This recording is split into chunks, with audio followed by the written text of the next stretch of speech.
Hi, my name is Paula and I'm a service dog trainer. And if you could see in the back there, that's Hazel, the curly-coated retriever. And she is my dog in training right now. So I just thought I would talk off the cuff for a little bit about our day, like what we just did. So the differences in when you're getting, things to think about when you're getting a service dog. The difference between when you're alone before you have a dog and after you have a service dog. Just navigating through life, through the day, through today we went to lunch. So navigating through lunch. So we had to stand in line and wait for our turn to go up in order. And so we have to keep the dog very close to us. Be mindful of everyone in the line. Don't get too close to them. Sometimes you don't know if people like dogs, are afraid of dogs, and even though she looks calm, some people just don't want to be near a dog, so you might not stand as close as you would if you were by yourself. And then after we order, then we have to wait for our food, and that's hard because there's a small space, there's a lot of people. You have to give her a command to sit by you. It's too close most likely to lie down, so you have to sit and wait. You have to bring your own food to the table. Now usually I would always ask for to go, even if I'm going to eat it there, because when you say to go, you could just get a excuse me, I gotta turn this air down so you can hear me. I'm so sorry. I'm just learning how to make videos, so you'll have to excuse me. I've been training dogs for a while, but I'm just learning how to make videos, so I didn't think of that. That's a little quieter. So, okay, so to go. So, even though I'm going to sit there and eat it, it's harder to hold the dog and maybe hold your drink and then hold a plate or a tray. Maybe and navigate between the people. So, well, I always used to ask for to go because it would be in a bag and then you could just take it. Now, if it's not too hard, I've stopped doing that because some places, at least in my state, are charging me for the bag, which I don't understand because you have to clean the plates and you don't have to clean plates when you're asking to go, but they are charging me. So if it's not too hard, I will say to stay in, but most of the time I say to go, and it's just much easier. Just pick up a bag and carry it to your table than a plate or a tray, especially if you're going someplace where they have actual dishes. That's heavy. So that's one thing. Then we get to the table and we sit down. Where are we going to sit?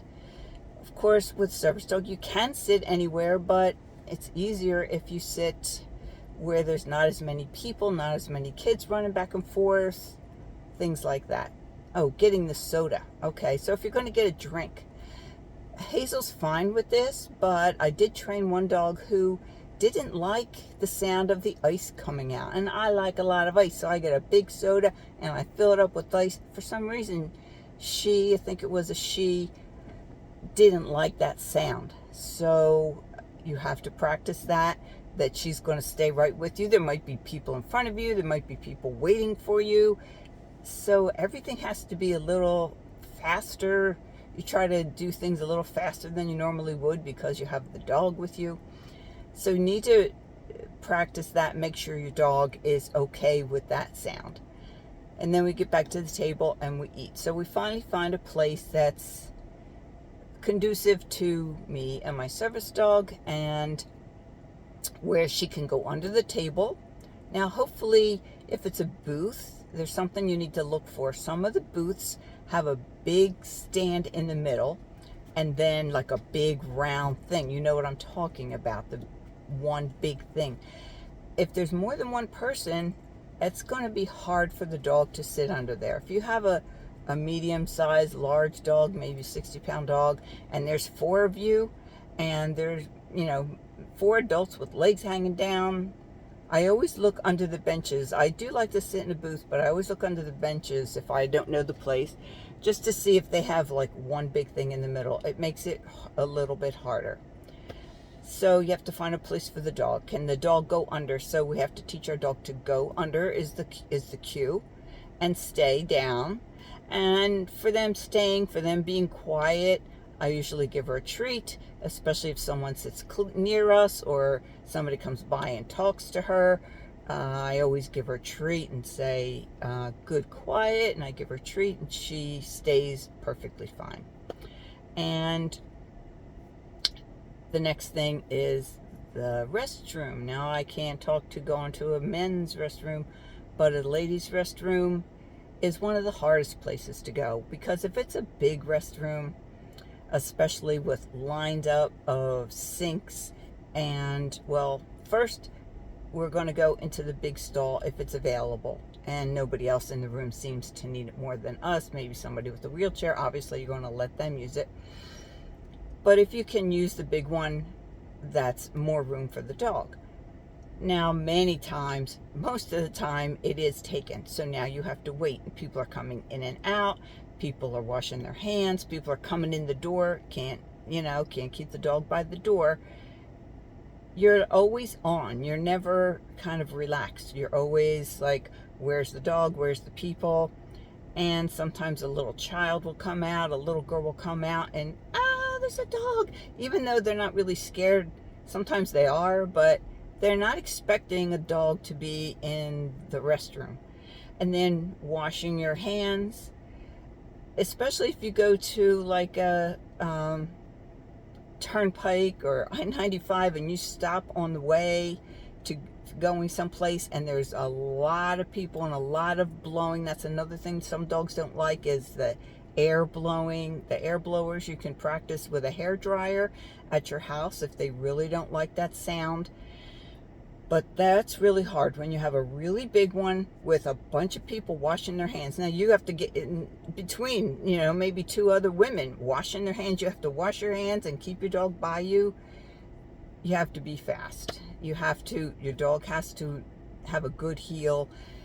And it's not just, I just want to tell you all these things. Not that you shouldn't get a service dog, because it's a little bit harder. And it is actually more on you when you first get the dog. After you've had the dog for a while and you're used to the dog and the dog is used to you, it evens out, and then they're actually helpful to you. But in the very beginning, they're not just helpful. You're taking care of them and you're learning, and they're learning your rhythm, and it's not always easy in the beginning. We always say now's when the really hard work starts, because it's true. They have to get used to everything about you. And once you learn their rhythm and they learn yours, you don't think about it as much. So all these things I'm saying, I'm picking them out and saying, you have to do this and you have to do that. They're second nature to me. I've been doing this for many years, and so I'm always on the lookout. I'm always trying to weave in around and trying to go fast. But in the beginning, when you first start training or when you first get your dog, it's not easy. I just need to tell you that it's not easy, and you shouldn't be discouraged, because it will change. It's just like when you learn to drive. Think of all the things coming at you. There's somebody passing you and all this stuff, and you're like, how do I do this? And then it's second nature. So it will become second nature. But it is things to think about, and I just want you to know that it is harder, and it's always going to be harder. It's very easy when you can just walk in yourself and do whatever you need to do. But if you need a service dog, these are the things you need to think about. So I hope this helps. If you have any questions, just ask them in the comments, and I'll make more videos for anything that you need. Just let me know.